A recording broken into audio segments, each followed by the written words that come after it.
Billy Strings, man. Yeah. A great pleasure to see you again. Thanks for letting me do this interview with you, and just get right to it. I know you got stuff going on inside.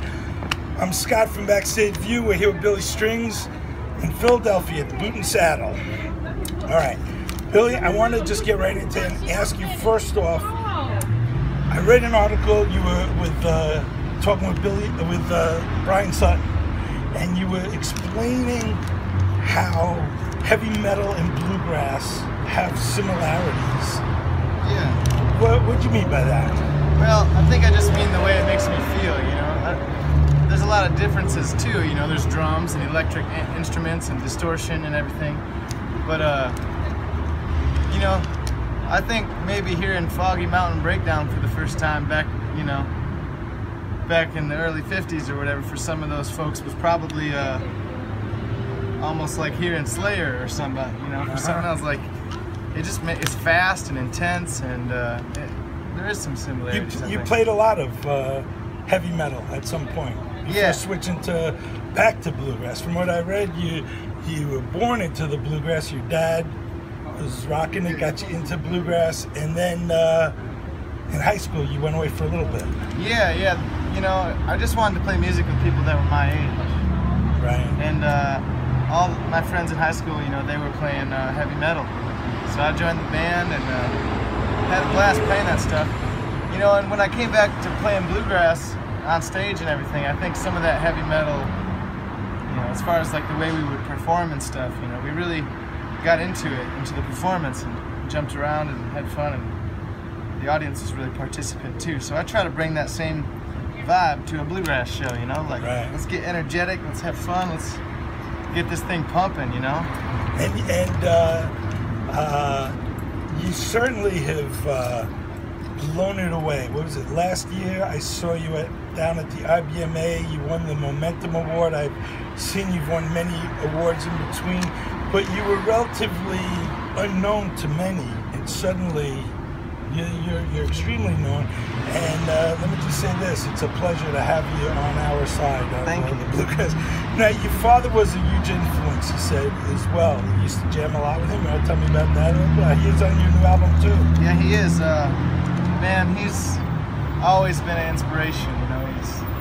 He started me out when I was just a kid, and taught me, you know, all sorts of Doc Watson's music and stuff like that. And when I was a little kid, you know, he's my hero. If he wore a ball cap, I wore a ball cap, you know. He had Levi's, I had Levi's. And he was a guitar player, man, so it was only natural that I picked that up, you know, and I just wanted to be just like my dad, you know. Right. Awesome. And so does he play often with you now? You're on the road all the time? I'm on the road all the time, but as much as I can pick with him, and whenever I see him, we get to pick, you know. And is he still in Michigan? Yeah, he's up in... So, besides your dad and Doc Watson, who are some of the other people that are big influences now and that have blown you away that you get the opportunity to play with? You mentioned Brian Sutton. He's a huge influence on all flat pickers, you know, and he's just a hell of a guy. And he's always been sort of my hero, and we've sort of become friends, so that's really nice. And David Grisman, you know, he's a constant influence and a constant inspiration. Del McCoury is a constant inspiration, all them boys. Sam Bush, you know. I've learned lessons from Sam Bush, and he never said a word, you know. Wow, yeah. Well, one of the things I want to bring up is Delfest. I've gone to all the Delfests, and they're all, one is better than the other.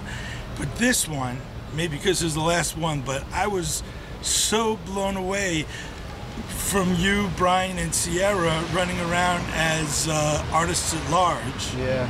And so I know you played with a lot of other bands, you taught. You were one busy guy there for about a week, I'd say, if not longer. Yeah. Delfest is always a crazy good time, man. Were there bands there that you hadn't played with before that strike a chord or something with you? Oh yeah. Well, there's a couple bands I sat in with that I have never sat in with before. trying to remember all that I did that weekend. Oh man, you were on fire, man. I remember particularly, I think it was your set, and when it was over, it was like one of the last days or something. And I remember when it was over, man, you were just like kind of taking a deep breath, looking out at everyone, and I'm just thinking to myself, man, it was a long week for this guy, and now that, you know, it's just come to an end. It must have really been touching. Yeah. It was. I remember that moment. Yeah. Just kind of like looking out at the crowd and being like, that's it. You know, I'm gonna take a nap. Yeah.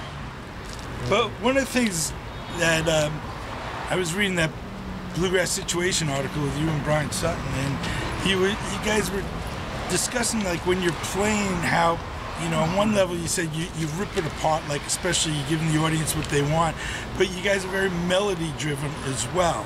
Yeah. Do you recall talking about that? Yeah, I always talk about that. You know, when you think of a song, you know, it's like you want to have the melody in there. You know, if it's like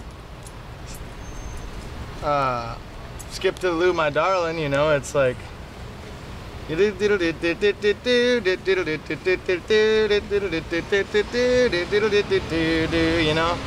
and that's, you want to somehow sing that with your guitar. You don't want to just like play deedly deedlies all around it. I think, man, if you can sing the melody, that's the strongest thing you can do. Yeah. Now, I also walk on the other side of the line where I say, you know, just do whatever you want. You know, it's just music. It's boundaryless. You know, there is no right or wrong way, or should or shouldn't, or would or couldn't, or, you know, it's just play. Yeah, well stated. Yeah. So tell me about the band. It's going good, man. We're just constantly touring. Are these just guys that you knew from before, you grew up with? No, folks I met in Nashville. Yeah. I got Billy Failing on the banjo. Jared Walker on the mandolin. He usually plays for Claire Lynch. He's out with me for a little bit. And Royal Massat on the bass. And yeah, they're all from, you know, Billy's from Portland, Royal's from Texas, Jared's from Florida, so. Nice. At what point did you realize you're going to be able to do this full time and make a living out of it? Well, I got together with a fella named Don Julin. Sure. Yeah. And, you know, before that, I was working at a hotel, you know, and he sort of came around and said, hey, man, well, I got this gig, and then he kind of showed me, like, man, you could get more gigs. I'll show you how if you want to do it. And he sort of, like, eventually I was able to quit that job, man, and Don really got me out of that having a day job thing. Nice. Yeah, man. You guys still playing together?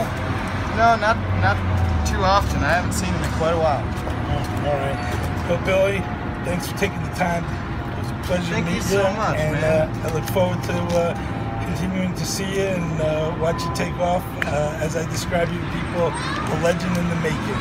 Well, man, thank you so much for taking the time to come chat.